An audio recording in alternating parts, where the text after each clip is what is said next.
O Evangelho de Maria, a mulher que venceu o mal. Padre Gabriel à morte, voz Bruno Correia.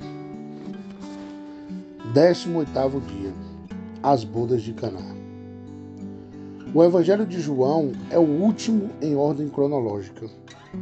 Não repete o que já está nos evangelhos sinópticos, mas nos diz coisas que não encontramos nos outros evangelhos. Em relação a Maria, o apóstolo predileto narra duas intervenções especiais: em Caná e na cruz. O marco do episódio salvífico de Caná é uma festa nupcial. Estamos no início da vida pública de Jesus, quando, depois de deixar Nazaré, havia sido batizado por João no Rio Jordão. Depois, durante 40 dias de jejum no deserto, esteve frente a frente com Satanás, o adversário. Reunidos os primeiros discípulos, participa nas bodas de Caná, um povoado próximo a Nazaré. Maria chega antes e o evangelista destaca esse fato como para insinuar que, onde está Maria, está Jesus.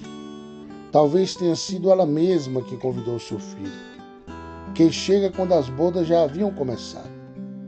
Como já dissemos, essas festas comumente duravam 7 dias. A festa nupcial é apenas um marco de acontecimentos muito mais importantes. Basta pensar que não se dá nenhum destaque aos esposos, protagonistas da festa. A importância é outra. Levemos em conta inicialmente um dos objetivos do relato, que salta à primeira vista: a consequência deste milagre de Jesus, chamado justamente de sinal, consiste em manifestar sua divindade, ainda que a vá revelando pouco a pouco, de modo que suscitará em seus primeiros seguidores a fé nele. Com efeito, o relato termina com as seguintes palavras: e os seus discípulos creram nele. João 2, de 1 a 11.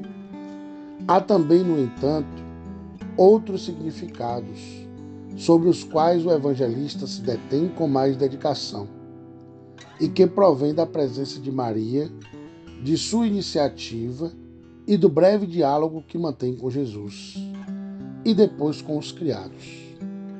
Há um problema. A mãe de Jesus, como João sempre a chama, sem nunca usar o seu nome, provavelmente aparentada dos esposos, como era de costume em tais ocasiões, pronta para ajudar na festa, se dá conta de um grave inconveniente que teria prejudicado a imagem social dos esposos e acabado com a festa. Não pede nada explicitamente. Deus não precisa de nossos conselhos. Simplesmente diz: eles já não têm vinho. A resposta do filho, que para alguns exegetas é de difícil interpretação, deve ser compreendida dentro de um contexto. Mulher, isso compete a nós? Minha hora ainda não chegou. Encontramos as primeiras palavras, outras vezes na Sagrada Escritura, para indicar uma recusa. Aqui, o significado é claramente outro, e deve ser compreendido à luz de todo o episódio. O nome mulher, embora respeitoso, pode dar a impressão de que diminui, em certa medida, o nome mãe. Por outro lado, contém uma referência bíblica precisa, que estabelece o papel de Maria em 5 momentos fundamentais da história humana. Primeiro momento: porém ódio entre ti e a mulher, Gênesis 3,15. É o primeiro anúncio de Maria, que coincide com o primeiro anúncio da salvação. Segundo momento: mas quando veio a plenitude dos tempos, Deus enviou seu Filho, que nasceu de uma mulher.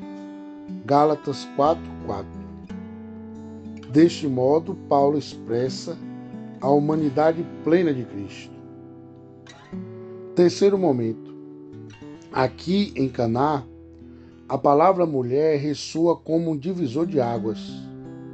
E o confirmamos em seguida, pois Jesus se prepara para manifestar a nova lei. Quarto momento, na cruz, a mesma palavra mulher conferirá a Maria uma nova maternidade. No fim dos tempos virá a mulher vestida de sol, como grande sinal da salvação. Jesus então confirma a Maria: tu és a mulher que tem um papel fundamental na história humana.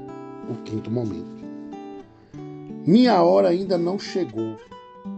No Evangelho de João, a hora de Jesus indica sempre o mistério pascal.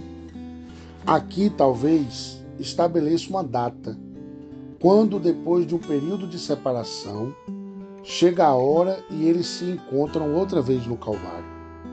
A resposta de Jesus não é e nem vem compreendida como uma recusa, pois em seguida ele faz o milagre. Tem, ao contrário, um significado muito profundo, segundo o qual Maria, inserida, como vimos, em todo o plano da redenção, desempenha aqui um papel de mediação que convém desvendar. Com efeito, dirige-se aos criados: fazei o que ele vos disser. Que não é apenas o testamento de Maria, as últimas palavras que a Bíblia nos diz sobre ela, tampouco o que, ao longo dos séculos, se repetirá cada vez que sua voz for ouvida nas aparições extraordinárias. Aqui o significado é ainda mais profundo. Segundo os biblistas, João segue essa narração o grande esquema das alianças bíblicas. A primeira das quais é a do Sinai, renovada depois outras vezes ao longo da história de Israel. Nas alianças sempre há um mediador. No Monte Sinai é Moisés, em Caná Maria. E repete-se sempre uma frase que indica a acolhida das palavras de Deus. No Sinai o povo diz: faremos o que Deus nos disser. Em Caná a virgem quem diz: fazei o que ele vos disser. No Sinai, Deus responde a essa disponibilidade, dando as normas da antiga aliança, o decálogo. Em Caná, Jesus responde à disposição dos criados, dando o novo vinho. O vinho velho que acabou representa a antiga aliança. O vinho novo, que é melhor e abundante, indica a nova aliança. E a nova doutrina do Evangelho, que Jesus se dedica a pregar e na qual os discípulos já creem, alentados por aquele primeiro sinal. Agora descobrimos o valor do marco gozoso que oferece a festa nupcial. Muitas vezes as bodas são recordadas no Evangelho como um sinal do reino dos céus, do matrimônio eterno com o Cordeiro, ou seja, a felicidade eterna do paraíso. Esse é, pois, o sentido geral de todo o episódio. No marco festivo das bodas, Jesus põe em marcha a nova aliança, oferecendo vinho novo, quer dizer, a sua doutrina. O papel de Maria está bem definido, e esse primeiro milagre é importante para reforçar a fé dos discípulos. Reflexões sobre Maria. Per Maria ande Jesum. Quando recorremos a Maria, encontramos Jesus. Seu poder de intercessão nunca está em oposição aos planos divinos, mas é um dos fatores que os ajudam a cumprir-se. Maria não pede que os criados obedeçam a ela, mas que obedeçam a Jesus. Suas últimas palavras: fazei o que ele vos disser. Compreendiu perfeitamente seus desejos, suas sugestões e o que nos encomenda a cada um de nós. Sobre nós, não são necessários milagres para ter fé. Basta a palavra de Deus. Renovemos a nossa fé na pessoa de Jesus, o verdadeiro Deus e o verdadeiro homem, como compreenderam e acreditaram os apóstolos.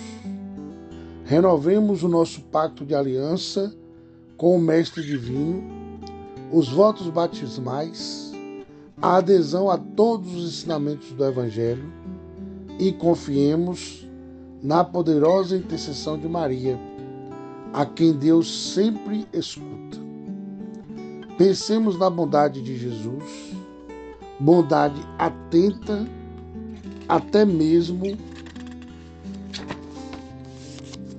às exigências humanas. É bonito que tenha cumprido o seu primeiro milagre para salvar uma festa nupcial. Que a sua presença nunca falte entre os esposos e as famílias.